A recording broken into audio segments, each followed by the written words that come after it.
I've been thinking about non-all-in three bets. I've been troubling me a little bit. You've been having trouble with not all in three betting? Yeah, yeah. Just and when it just generally. Versus like what type of opponent? Um, Probably all opponents. Actually, I'm not too. I'm just not very comfortable with it at the moment. Okay. Um, I've talked to a couple of the guys.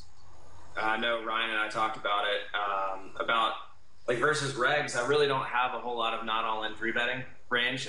Mainly, I just jam a merged, pretty wide range depending on how wide they're raising free. Obviously, if they're raising, what the average reg is raising 75-80% free or so. Like I'm just jamming a merged range from my good hands through like my middling hands that probably have better expectation as a three bet shove, like a Jack 10 suited or something. So, And have then you some, never three bet non-all-in basically then? not versus regs. I mean, I think there's like some situations where you could, where like you just have some weird dynamic, or you have a particular reg where you think you can,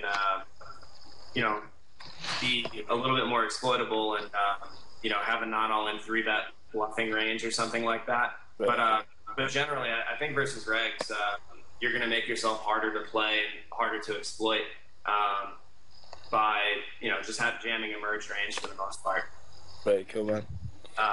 The tricky thing with that is like, if you're not jamming that merge range versus regs, like, since they're thinking players, they're going to be able to differentiate the type of hands that are in your not all in range and in your three bet jamming range, and start to adapt their calling range when you jam because of that. So I think it just makes you harder to play if you have everything from ace king, Jack 10 suited, 8-4 suited in your three bet shutting range. I know it would be a really difficult strategy for me to play against. And it kind of makes just playing regs a little bit less complicated too, which I think is a good thing. Right, cool, man.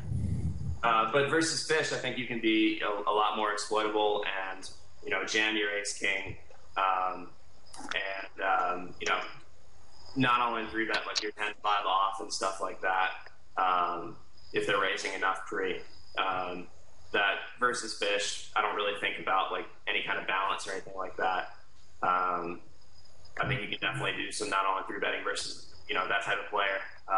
Probably down to I would say like 17 big blinds deep. So I mean, as long as you think they're raising wide enough, I would say readless. I wouldn't be doing that stack depth, but there's some fish where you could be.